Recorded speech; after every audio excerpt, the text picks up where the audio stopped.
अस्सलाम वालेकुम। नॉर्वे से डॉक्टर शहला आपके साथ हैं।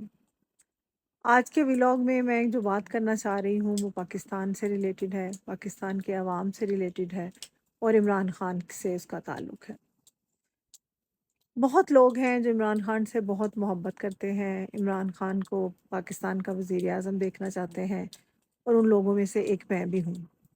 रीज़न उसकी ये है कि इमरान खान वो वाहिद शख्स है मेरे ख़्याल में, ना सिर्फ मेरे ख़्याल में बल्कि मेरे जैसे और बहुत सारे लोगों के ख़्याल में, कि जो पाकिस्तान को एक बेहतर डगर पर ले जा सकता है। आप इसको जो मर्ज़ी समझिए, लेकिन बात ये है, हक़ ये है कि पाकिस्तान जो बना है वो एक नज़रिए के तहत बना है और वो नज़रिया है ला इलाहा इल्लल्लाह मुहम्मदुर रसूलुल्लाह सल्लल्लाहु अलैहि वसल्लम।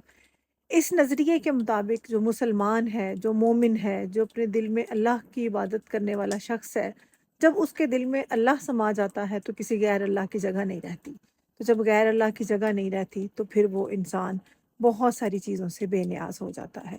इसी मज़मून को, इसी बात को इकबाल ने इस तरह से बयान किया है कि वो एक सजदा जिसे तू गिरा समझता है, वो तुम्हें कितने हज़ारों सजदों से निजात देता है। तो उन हज़ारों सजदों से निजात हासिल करने के लिए हमने जब ला इलाहा इल्लल्लाह मुहम्मदुर रसूलुल्लाह सल्लल्लाहु अलैहि वसल्लम कह दिया, तो फिर हमें किसी के लिए परेशान होने की ज़रूरत नहीं है। अच्छा, यहाँ पर आप लोग मुझसे ये बात कह सकते हैं कि मैं ख़ुद तो नॉर्वे जैसे मुल्क में बैठी बर्फ़ों में मौज कर रही हूँ और मैं पाकिस्तानियों को मशवरा दे रही हूँ ला इलाहा इल्लल्लाह का। मैंने अपनी आधी से ज़्यादा ज़िंदगी जो है, बल्कि सारी ज़िंदगी वो पाकिस्तान में गुजारी है। तकरीबन 18-19 साल की मेरी जॉब है वहाँ पर और मैंने काम किया है। और पहले दिन जब मैंने अपने स्टूडेंट्स को पढ़ाया था तो मैंने उनको ये बताया था कि मैं ये चाहती हूँ कि हम अपने अपनी जो इंजीनियरिंग मैंने की है, हम खुद इन्हिसारी की तरफ जाएँ। हम अपने जो नेचुरल रिसोर्सेज़ हैं उनको यूटिलाइज़ करने की तरफ जाएँ। जो पहला सब्जेक्ट मैंने एनएफसीआईएफआर में पढ़ाया था वो इंजीनियरिंग मटेरियल्स था और इंजीनियरिंग मटेरियल्स पढ़ाते हुए मैंने अपने बच्चों को ट्यूटोरियल्स में कौन-कौन से सबक पढ़ाए, कौन-कौन सी बातें बताई, ये तो वो बच्चे याद करके ही बता सकते हैं। मैं हमेशा ये कहा करती थी कि ये ज़रा नम हो तो ये मिट्टी बड़ी ज़रख़ेज़ है साकी।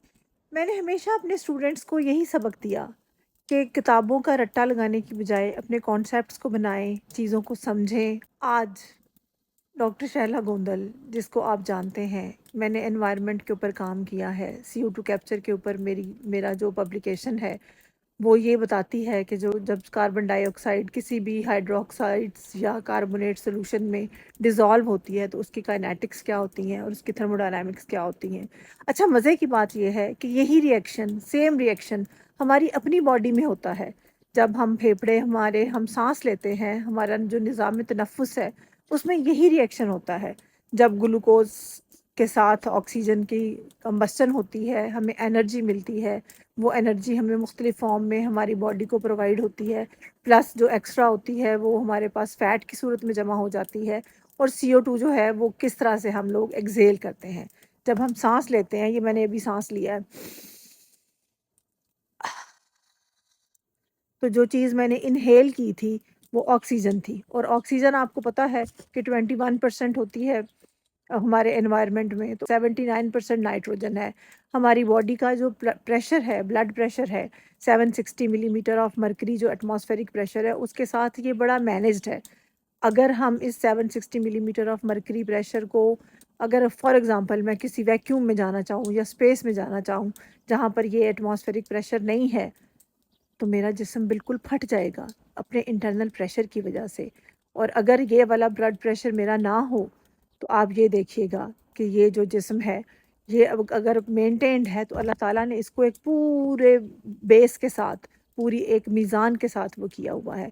जैसा कि सूरह रहमान में अल्लाह ताला फरमाते हैं व वज़ाल मीज़ान, अल्लाह ताला ने एक मीज़ान बनाया है और वो जो मीज़ान है वो तराजू हमारे जहन में आता है, उसका मतलब है balance, balance of everything. Balance है तो हम देखें, मुझे बाबा याहिया याद आ रहे हैं इस वक्त कि बाबा याहिया जब कच्ची सड़क के ऊपर वो भागते थे, फिर उन्होंने कच्ची सड़क पर भागते भागते उन्होंने रेल की पगडंडियों के ऊपर भागना शुरू किया and he learn to balance, he learn how to balance. तो बैलेंस हमें आना चाहिए, चाहे वो हमारी बात में है, हमारी टॉक में है, हमारी वॉक में है, हमारी ज़िंदगी के किसी भी हिस्से में है। तो बैलेंस का होना बहुत ज़्यादा ज़रूरी है। تو اس بیلنس کے لیے ہمیں یہ خیال کرنا چاہیے کہ چاہے وہ انوائرمنٹ ہے، چاہے ہماری ڈائٹ ہے، چاہے کچھ بھی ہے، بیلنس شوڈ بی دیئر۔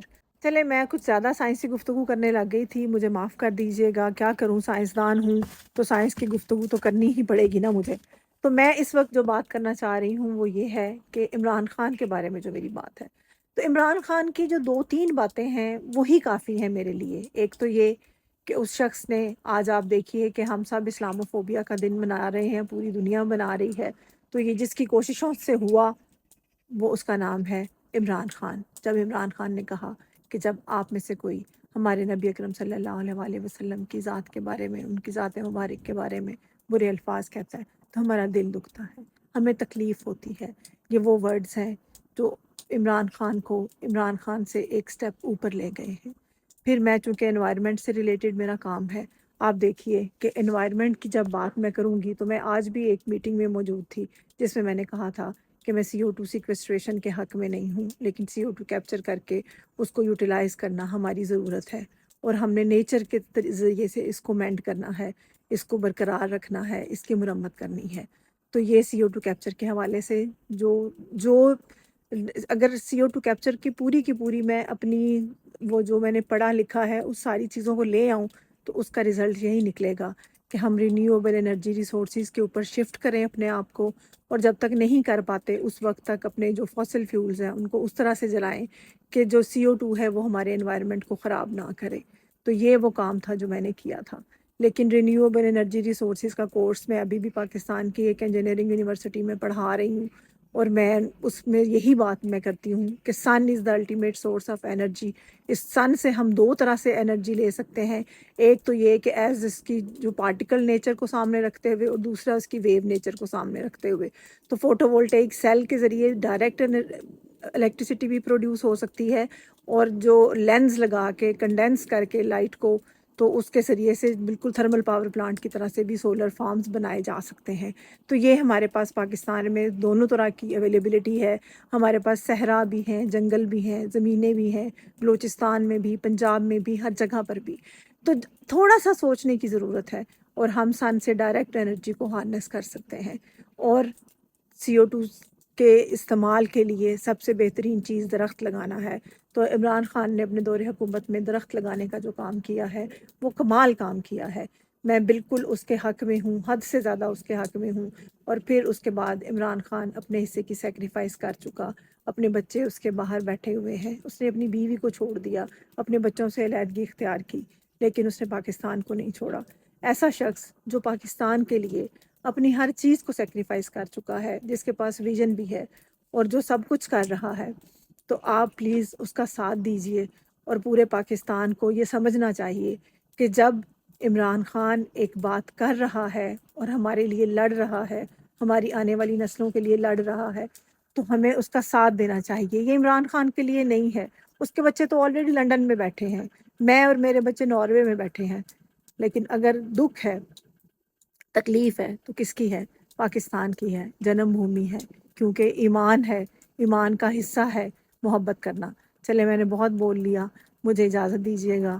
اپنی دعاؤں میں یاد رکھیے گا اپنا اور اپنے چاہنے والوں کا اور اپنے انوائرمنٹ کا ڈھیر سارا خیال رکھیے گا، مجھے دعاؤں میں یاد رکھیے گا۔ اجازت چاہتی ہوں، اللہ حافظ۔